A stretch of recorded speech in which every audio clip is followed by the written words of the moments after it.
Wait. Oh, hey, we're live. Hey, happy Friday, everybody. How are you? Oh my gosh, I didn't realize we were live already. Shoot, it might have been that countdown that was waiting for way too long. Hey, how are you? Tim, I'm doing good.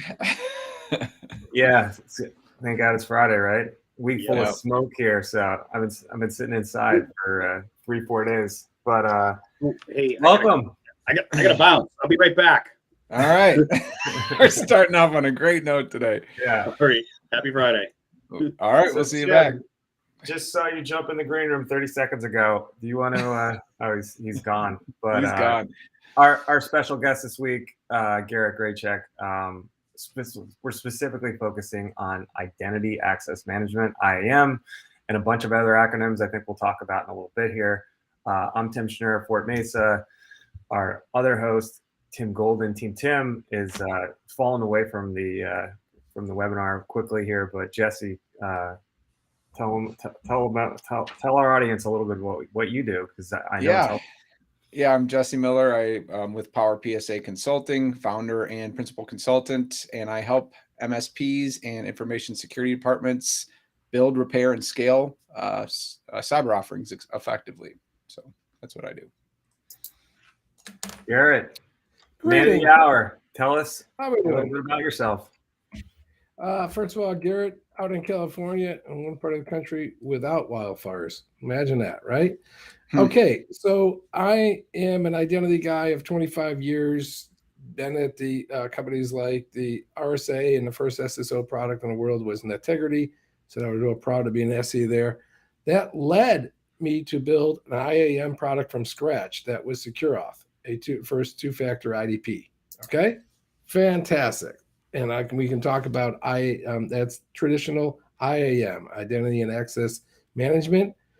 But when I left there and went over to do AI work around identity, I was dragged back in by the identity world to build what the people needed, and a easy deployable identity governance solution. And all right. So let's rewind here, guys. We're going to jump into that in a second, but go for it. Yeah. So we've got an acronym soup here, as I said this week. Identity access, plenty of acronyms. Some are directly related to identity. Some are identity control. Some of them are authentication. So Garret, why don't you jump in quickly and talk about identity access, which I think, frankly, is a relatively new thing, even though you've been in it for a very long time, right? It's getting a lot more attention, but run through some of these acronyms. So. Perfect. Thanks. And what's they say about a difference between an enthusiast and a fanatic? Can't change the subject. Okay. So guilt is charged. Identity and access management.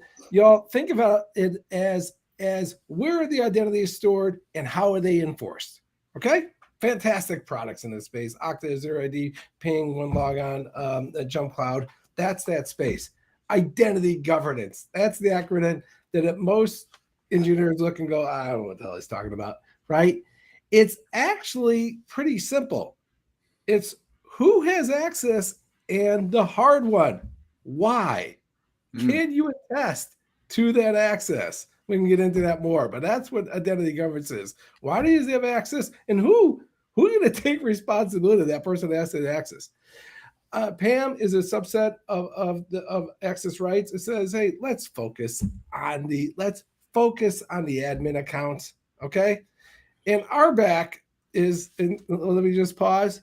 RBAC is, and I've never heard it said better because I didn't say it. RBAC, and this was the chief solution architect over at CDW, said this at Identiverse last week. RBAC is zero trust. Okay? And I loved it. I look at him and go, you said that? I like that. Basically, it is, guys. You should be organizing your users in virtual clusters called groups or roles, right? And then give them access. Don't give access to users to permissions. Because they leave. Do it in groups. RBAC. Two-factor. Okay. Yeah, I know a little about that. That's created a company called SecureAuth like 10 years ago. Two-factor is, hey, username, password, but hold it. Shouldn't I make the user give a pint of blood or something? Okay. That's your second factor, right? Secure ID was the first one. That was an SC 30 years ago. That single sign-on. Love single sign-on. Love single sign-on. Who has a S2ML shirt? Okay, that's of a company called Integrity, and basically, what single sign-on says is, if I log on one, is there something I can use, a session ticket, etc., to get me over to another app, so I don't have to re-sign in? Usually done through web redirects or now through mobile app redirects and identity tokens like SAML, OIDC, etc. Okay. So Garrett, just password managers, single sign-on, they kind of go together, right? Yeah. Your purist kind of get a little upset when you hear password managers, but right, Jesse? You're right. I'm okay. Yes. So I'm an MSP. So our audience is MSPs, MSSPs, compliance people. I've got an Active Directory, AD, right? Isn't that? Yeah, you got Active Directory. Like cover my bases for identity access, or what do I need? Active Directory. Let's start there. You got a wonderful thing. You got this great tool, Active Directory. It's syncing you up to Azure AD. Rock and roll. You authenticate to Azure AD. Shouldn't you authenticate strongly there? Right, Jesse, right? You should use a two-factor. I don't care if it's a push authentication, if it's your nose twitch or whatever, do something for two-factor. What do you get now? You got a session ticket. You got a session ticket that says, I'm G. Grajek. Okay? So then you go from your Outlook.live, right? And you go to Workday, you Concur, Salesforce, right? That can redirect back to your central IDP and keep the session going without having to store a password somewhere in some type of vault that can be hacked and then revealed again. That's the real strength of single sign-on. Yes, single sign-on can be password managers as well, but they have to be managed correctly. Right? Yeah, I'll pause. Take it away. No, I was just gonna kind of dovetail on what you were saying there in terms of single sign-on, because through the years as I've pushed that to clients, we actually developed a SASE ZTNA product at the MSP I was working at in response to the pandemic, really early on, and it was very lucrative for us, as well as helped our clients. But things I heard from clients who were resistant to it, well, isn't that more insecure? Because if they get access to one, they have access to all. And so then you have to talk through, it's actually better than having your password stored in a bunch of disparate systems, and it increases your attack surface by having those passwords in these different environments instead of having it in one. So I wanted to get your take on that a little bit more. No, I acknowledge that. And isn't that, Jesse, not to get into too early. Sounds a little bit like distributed blockchain. We're starting to go down that road, right, Jesse? Like, why would I want them all in one place, right? Or I don't know. But look at that slide you brought up. Right after SSO, you had ZTA. Yeah. Right? Yeah. And that's what Zero Trust is. And that's why it goes back to RBAC, guys. Right? So the right way to do this, in my humble opinion, and many others think that you have a really strong, heuristically based two-factor on your IDP, right? IDP. Tell the folks what IDP is real quick. Oh, I'm sorry, team. Identity provider. Okay. Yeah, thank you. Identity provider, real generic, almost worthless term, better known now as an IDaaS, identity as a service, right? Yeah. Your Azure AD, your Okta, your Ping Federate, your Ping One, your Jump Cloud, whatever, some type of identity in the cloud, right? And then what we do is let's strongly authenticate them there, because that's just intelligent. Then pass a secure token over. And this is where Zero Trust comes in. Okay, so I authenticated at this level, but now I'm getting this app. Is that right? Right? Should I, double authenticate them? Should I start looking at what permission sets? Should I be, and this is a yes on this last one, should I make sure I enforce the concepts of RBAC, role-based access control, that say just because I got into this section, if I go here, am I still allowed access? Probably not. Awesome. Jesse, talk about why it's important, the MSPs. So I know we had some materials here. I can pull that up. a lot of news this week, right, with the Verizon breach report. I'll try to get that going here in a sec. But talk to us why it's important to, IT providers, right? So, yeah, there's a couple different reasons, in my opinion. First is selfishly operational improvements. So when you are using SSO and using a single source of truth, inherently you have less systems to go into, less systems to reset. We're all familiar with the offboarding and onboarding drama that can happen if you forget a password in a certain system. And the more you can integrate to that, the easier and better your life's going to be. And number two, configuration errors. It stops that. So with the operational improvements, you're getting better configuration, more repeatable configuration. So you're not giving admin access to a secretary for some system accidentally, things like that, because you have these nested groups and permissions baked in and then spread across the whole swath of all your applications. So it actually becomes a time saving and both a configuration error saving endeavor when you have it configured properly.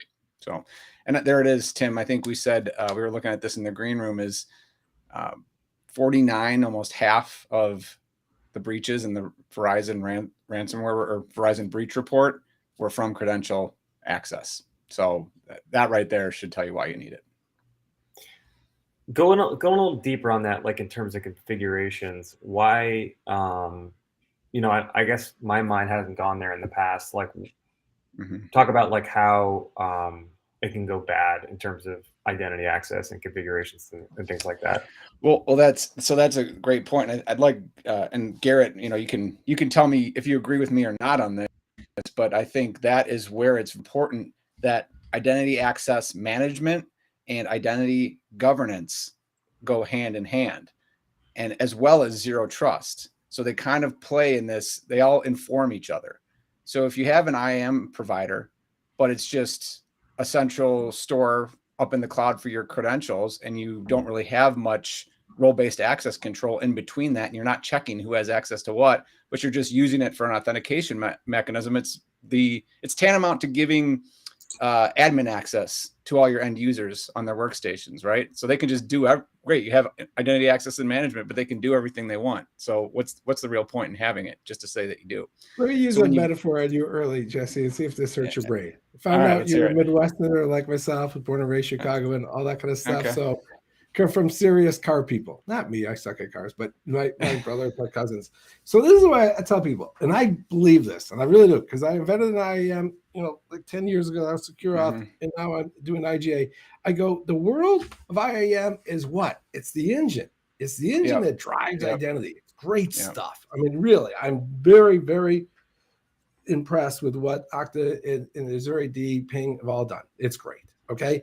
But to me, it's like the World War II. It's like the cars after World War II, right? They were amazing cars. My goofy brothers would own these things. The 1950s cars and 60s cars with these amazing 300, 400 horsepower engines. They can drive. And these things are going. They're using drum brakes on these damn things in the 50s, and they're killing everyone. Right. That to me is IAM and IGA, right? Yeah. IAM is the engine that could. It's like, you need to get access to Workday, rock and roll. That's it. You need to get access to rock and roll. You're good. Yeah. Okay, where's the brakes, guys?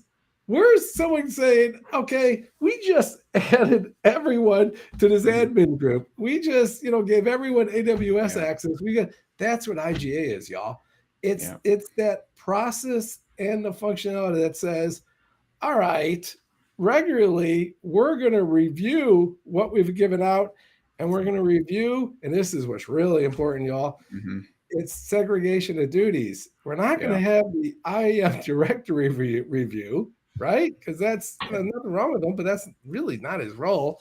We're going to have someone outside of the IAM director look at what those roles and privileges are, and it should be, well, not according to me, but according to NIST, PRAC-1, 4, and 6, basically it should be someone who has identity intelligence of that role and permission, namely the user's manager or the application manager, and say, Bob is no longer in this group. he shouldn't have access to this. Jane has moved on, or Jackson never should have had access to it.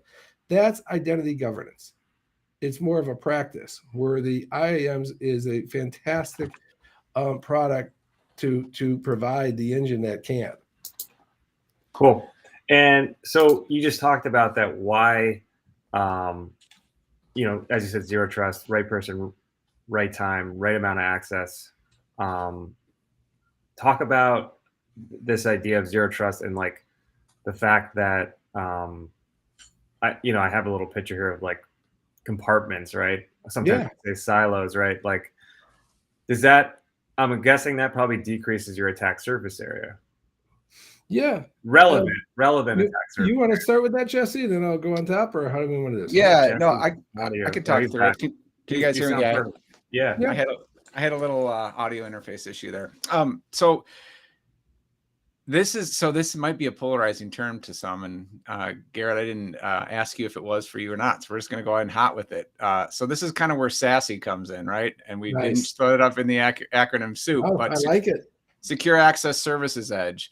So this is a concept, not a product, although there are products that enable it. You'll hear vendors be like, hey, we're going to sell you SASE. Well, that's not exactly how it works. I've heard SASE. Yeah. Yeah. So this is all kind of the fabric that brings this all together. So this is a new technology. Think of when we switched the internet almost in terms of identity, right? Identity used to be you had it in your domain controller on site in your local network. Well, then the advent of cloud, the advent of the internet, the advent of SaaS, that required a new identity solution. Okay, that's IAM came up, IAM. All right, so this gives us the engine to identify or to identity and authorize across a wide variety of cloud apps and a standard to be allowed all this inter-sharing of data. Well, with that comes inherent risk. Okay, now we need to give RBAC, govern all of that. That's where the identity governance comes in. But we also need to have contextual, it's more than just static rules. We need to have contextual awareness in our zero trust fabric to understand if a user trying to access something that they might be allowed to is actually correct or is it anomalous.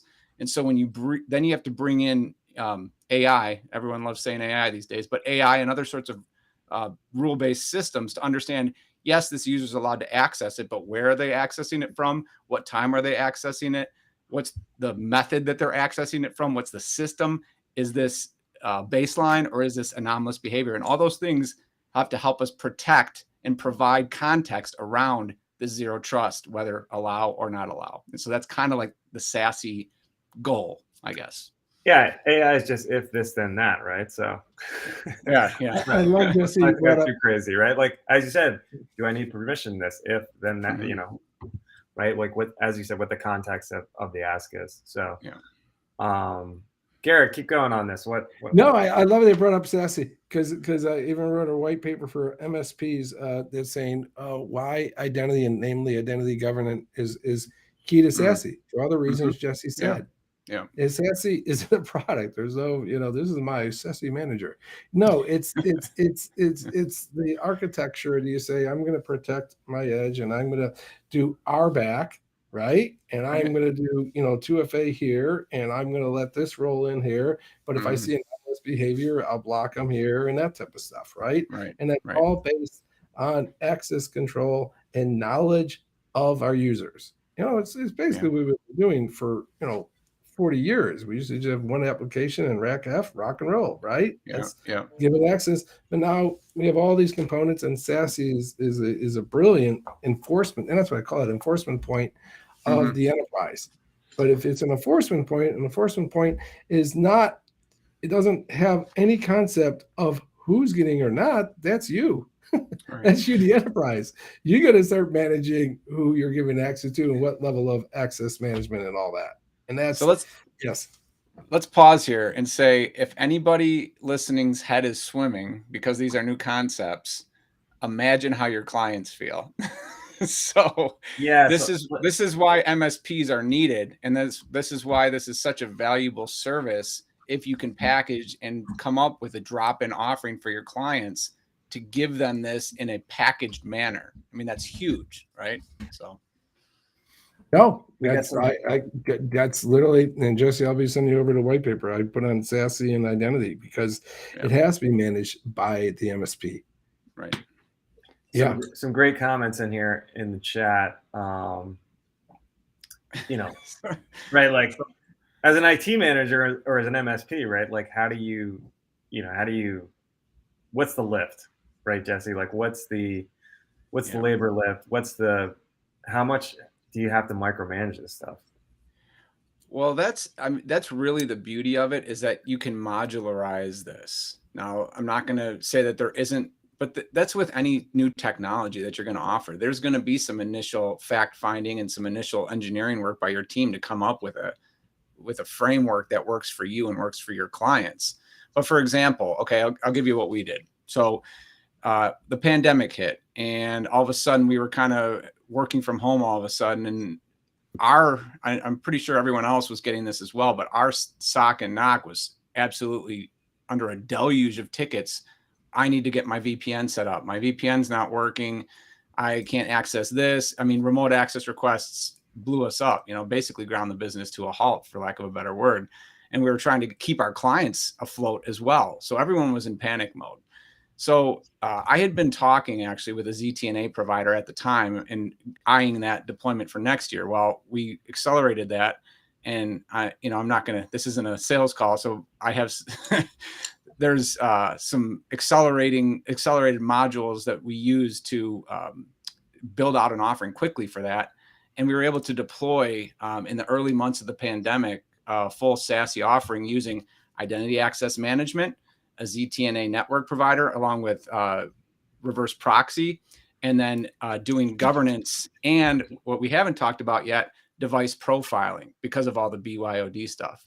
And so being able to launch that basically saved several of our clients' businesses. And also, I mean, we made good margins on it too, so it was a win-win for everybody. We were able to help our clients with a really great service.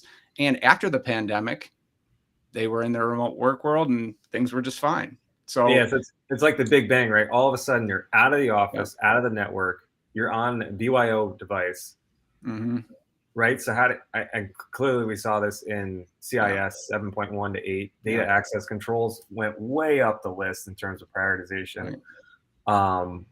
So I mean, that's pretty amazing. Like, I think we could talk a while about how you actually were able to integrate that like quickly, but also get like the customer buy-in. Carrie, some great comments here, right? You can tell the customer to do that like as much as they want, you want, right? But like, how do you convince them like, oh, I don't have access to everything now, or like, it's you're putting up a lot of fences or a lot of, I guess, like in the ship here, compartment walls, and how do you get that buy-in, and how do you get organization quickly? So.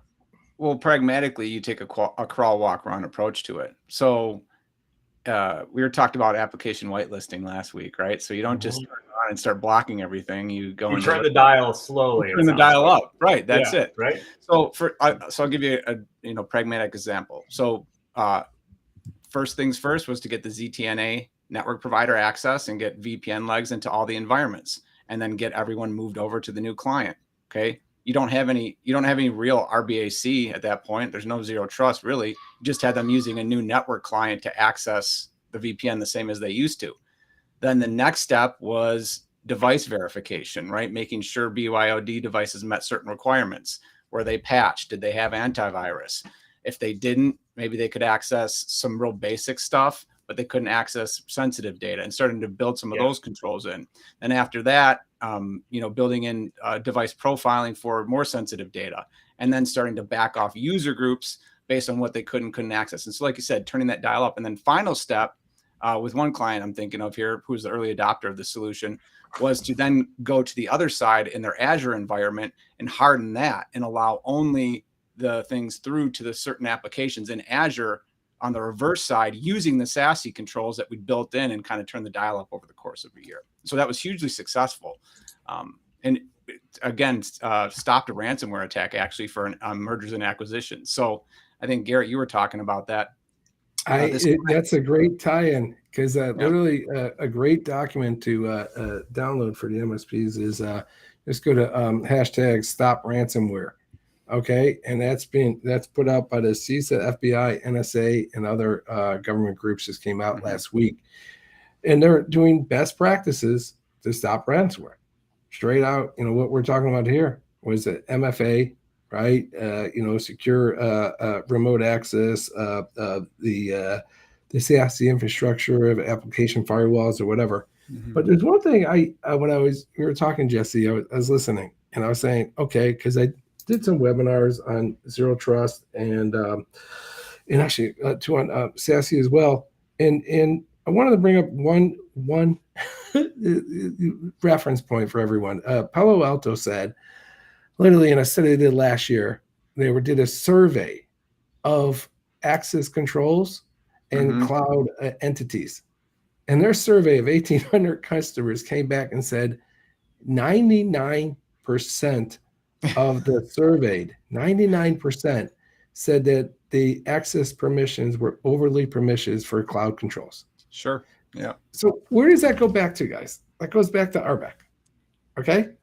So if we take the time to first start with the identities, and I am an identity-centric person, yes, guilty as charged. But if we start there with the identities and say, these are how I'm organizing my groups and roles, then the webinar I did with a wonderful company called Garret Grajek, got bought by Akamai for ZTNA. I would say he went on all the wonderful technology, the way they were, gating and IP addresses, blah blah blah. And I go, and what it's all based on? Oh, it's all based on your AD groups. Okay, so there you go. Okay, right. So I don't care if you're trying to do access controller on your application firewall, your ZTNA, your CASBs, your applications, your remote access, your cloud infrastructure.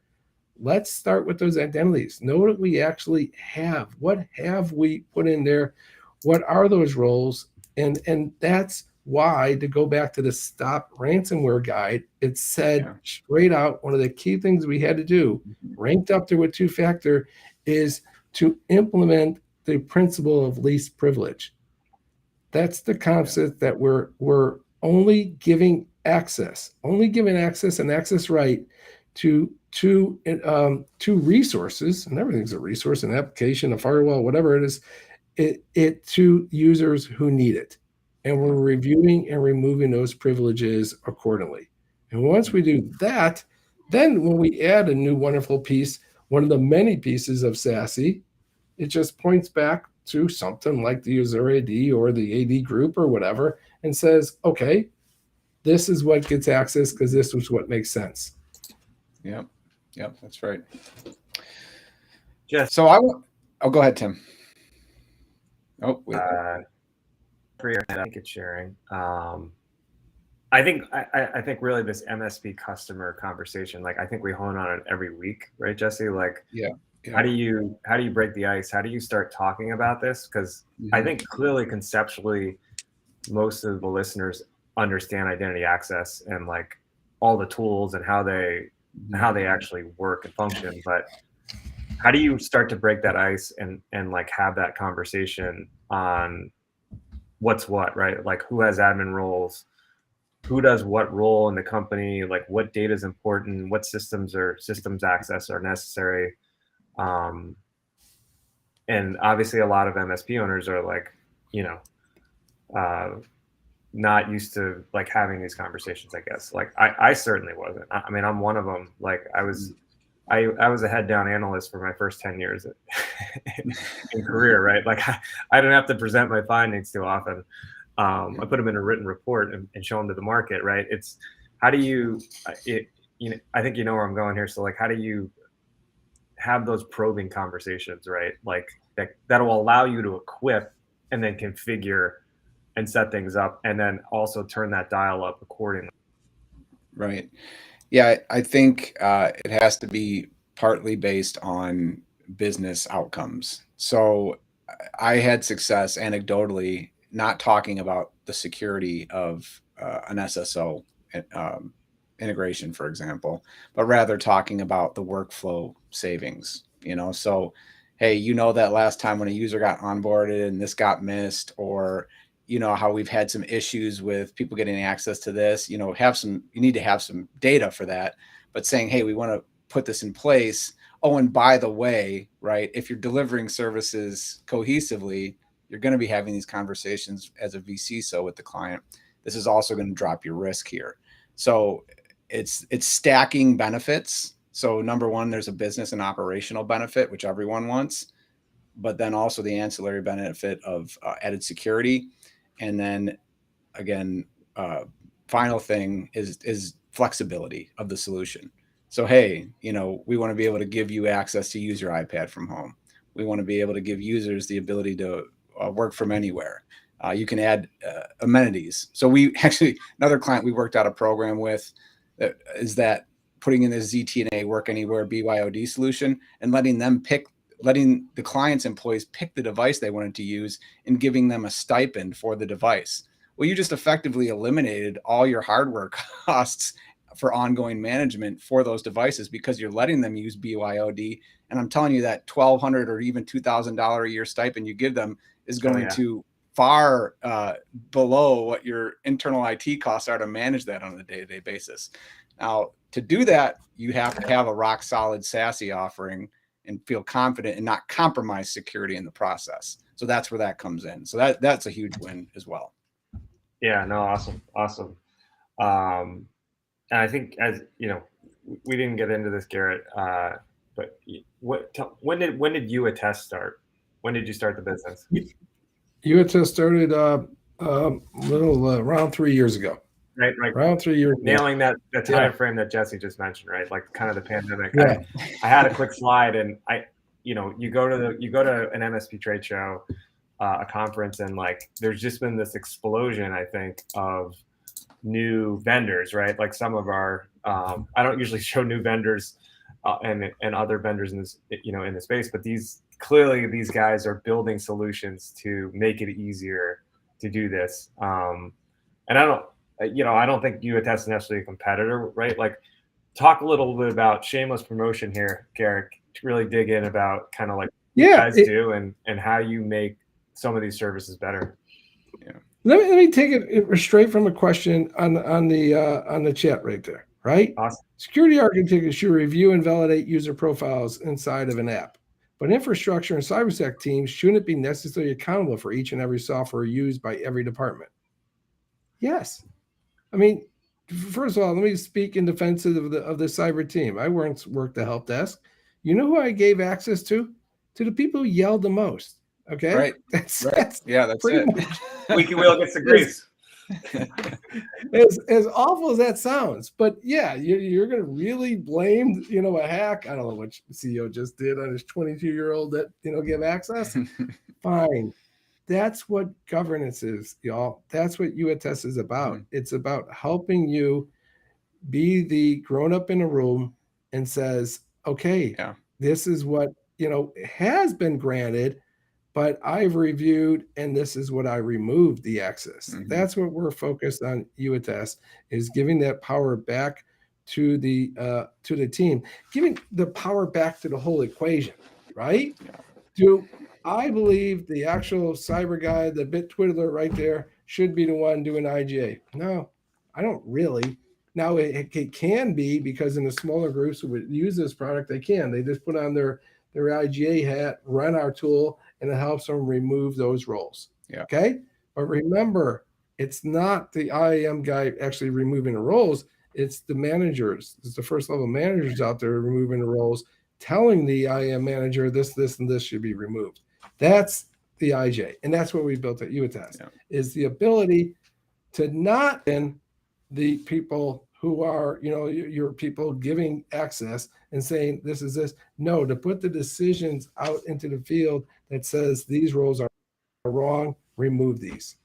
I love this because I am a huge XOps guy, and I don't know if you all have seen this term yet, but everything's ops now. FinOps, RevOps, SecOps, DevOps.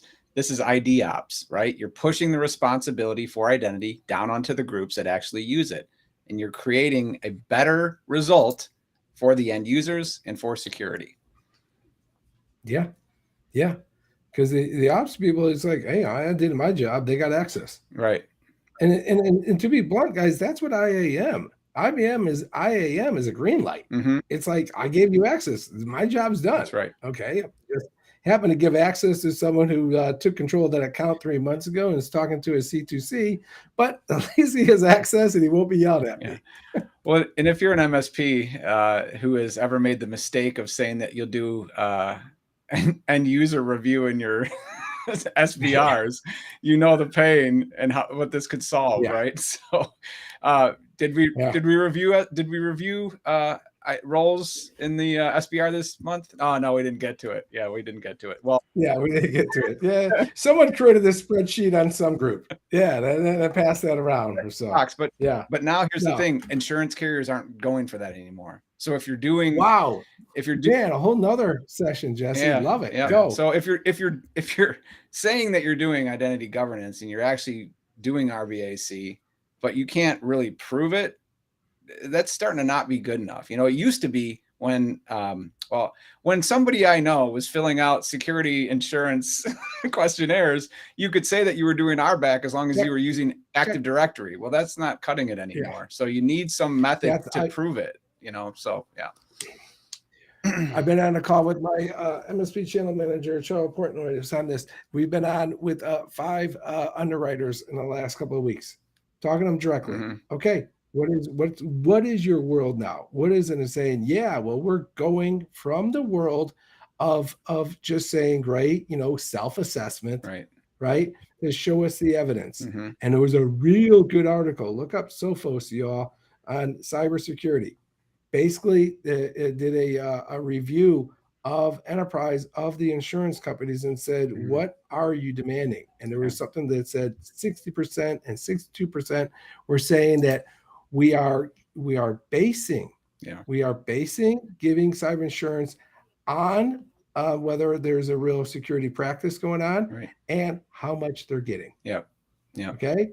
And that's a great point, Jesse. That's a change in the industry. Where it used to be self-assessment or whatever. Now the underwriters are saying, okay, let's take a look. What do you got? And where is your regular access review? And I don't think you're going to get, that's not going to be your primary point. But Tim, it goes back to what I was talking about, is stacking value, right? So when you're talking about these things, there's not this primary, there is this primary value, and it's actually ops improvement, both for you and for the client, right? But the ancillary values, as you begin to stack those, it kind of becomes a thing. Well, yeah, it's a no-brainer. Now we need to just include this. And so as it becomes just included and recognized, just like computers used to not be included in everything, but they're recognized now, and security wasn't included in everything, but was recognized but not included. Now we're moving that out to the endpoint and to identity. And so we didn't talk about it as much, but the next thing in all of this is the enterprise browser. So that's the next thing. You're not even going to have to profile the device. You profile the browser. But that once you've got these things in place, you can start migrating to these new technologies very easily. So all of those things, you're moving beyond the hardware. You're moving, upstream to, as you said, like how can we localize this? How can we reduce that attack surface area? As you said, like moving up to the browser. So I'm obviously a Google fan. Probably not many of the listeners are, but that architecture, right? Like it's been re-architected to make it safer with less attack surface area. So, okay.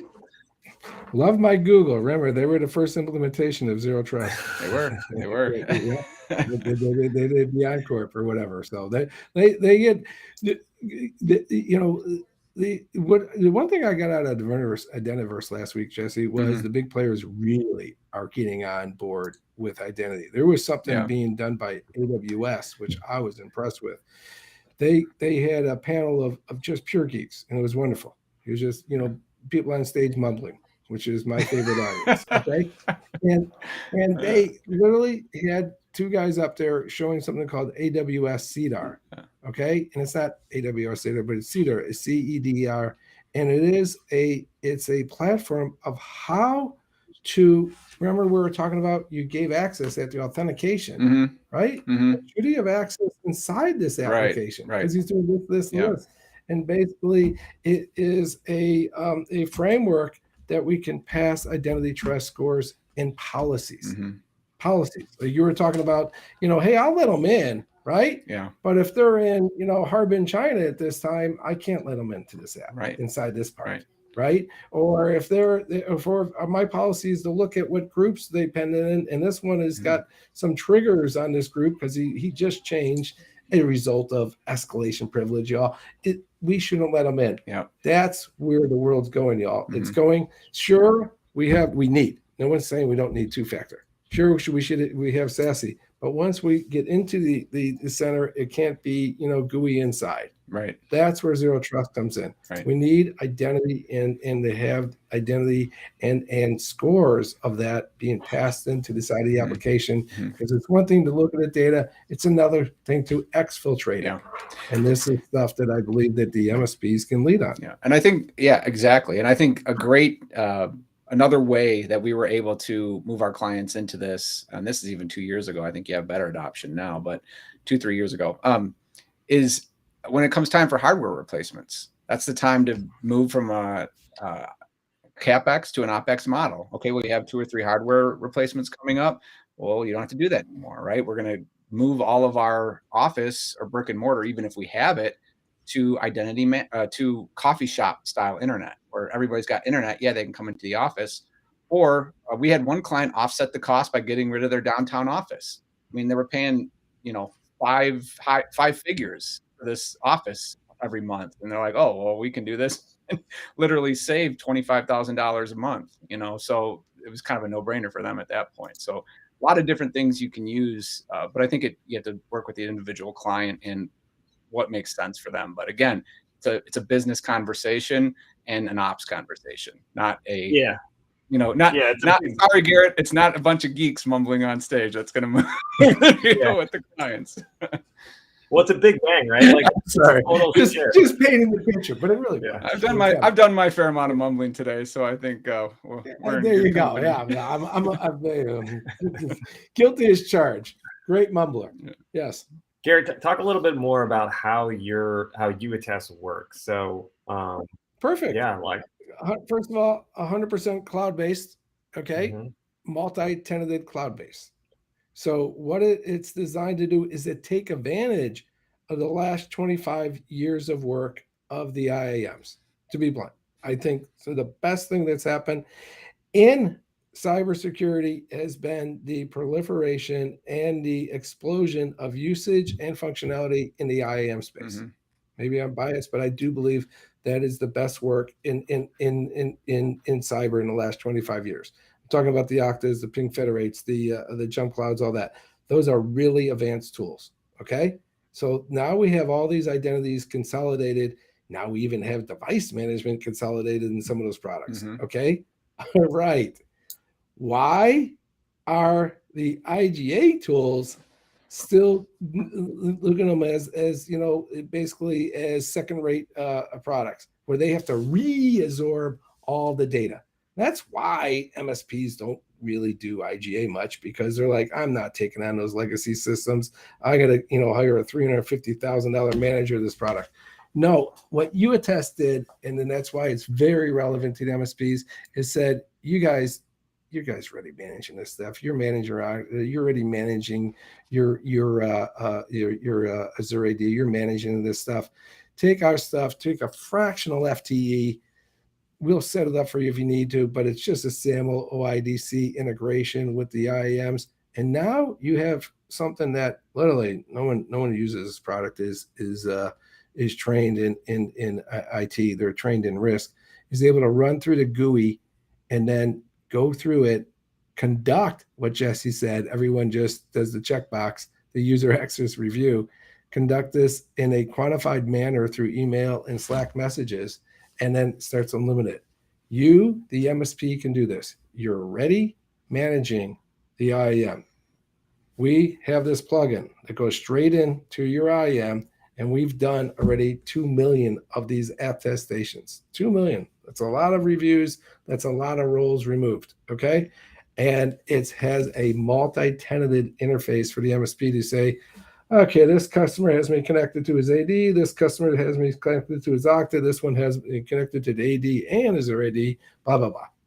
And you manage it and you take this from.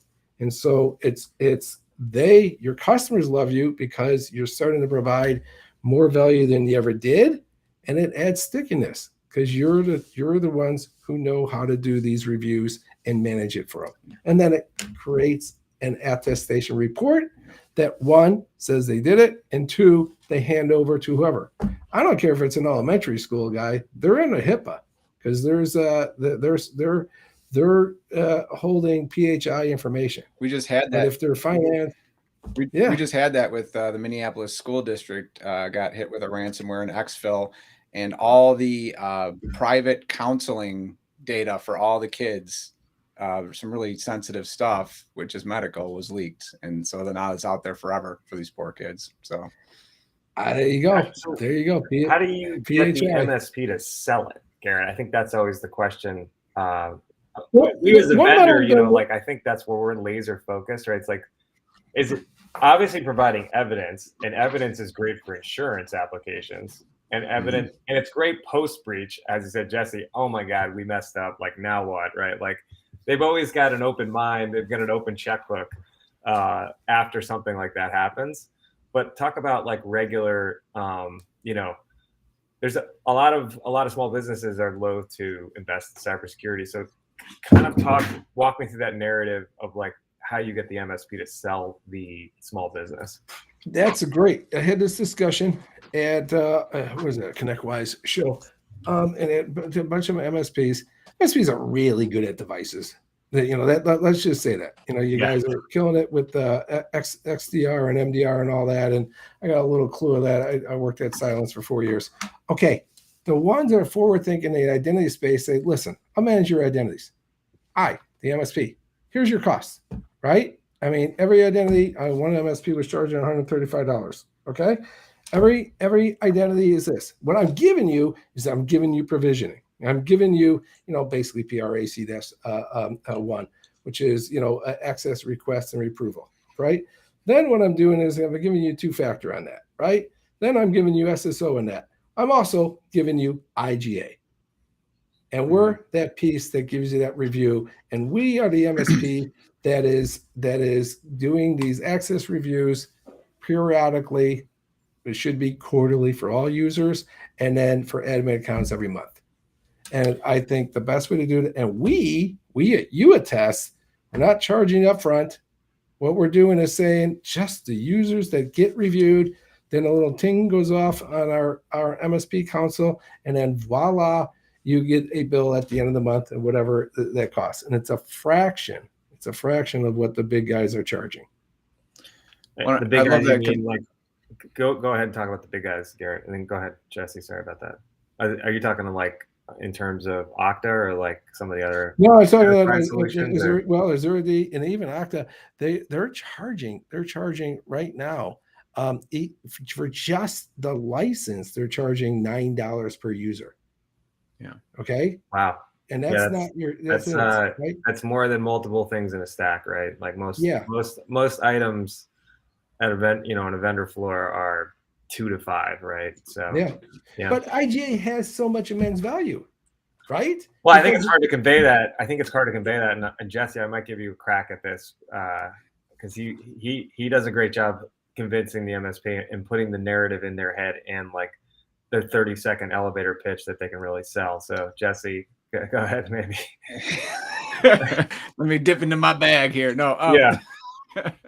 So IGA, I think, is a great tool, and I've been talking about this a lot. So it may be some of the hammer seeing everything as a nail, but if you're looking to kind of move into a mid-market space with clients that have that are consuming more services and are more sophisticated, and especially regulatory clients, this is just needed.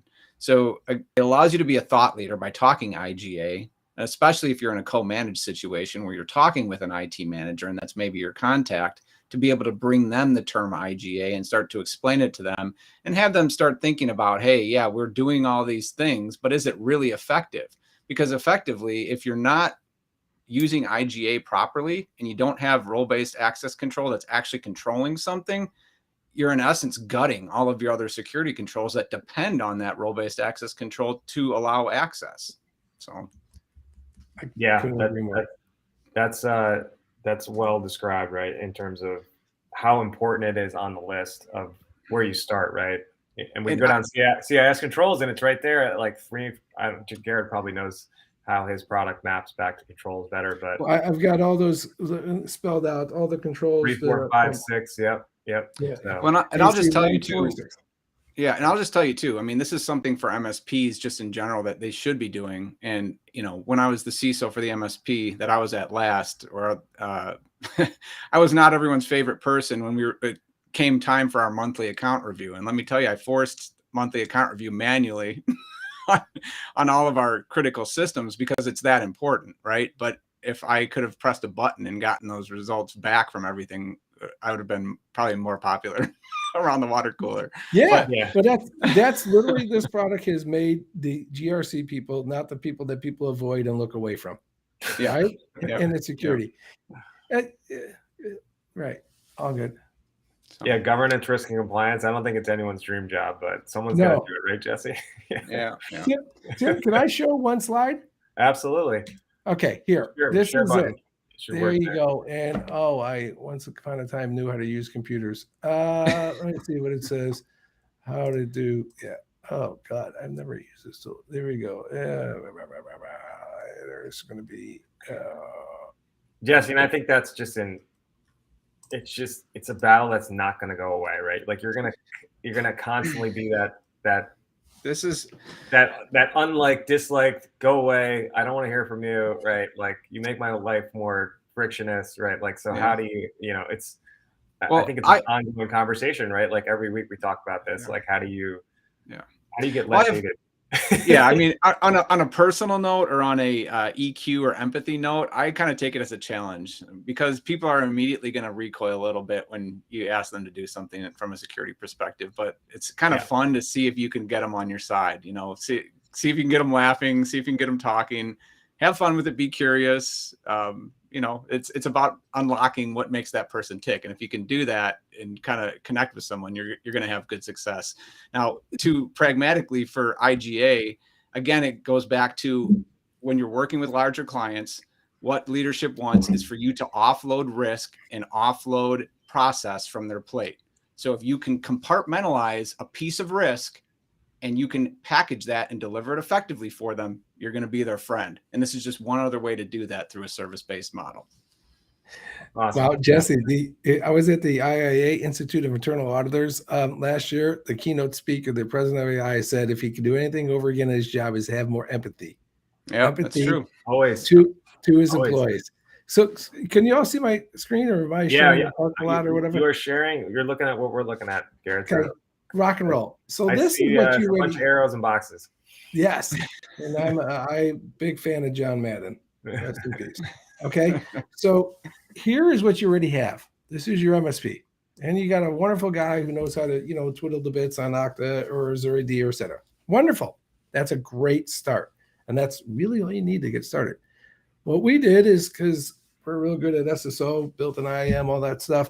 We do a SAML OIDC connection. It takes you a couple of minutes. We usually walk you through. And now you're pulling all the entitlements. That's the most important word in identity and identity compliance security. What are the entitlements? Users, role, groups, privileges.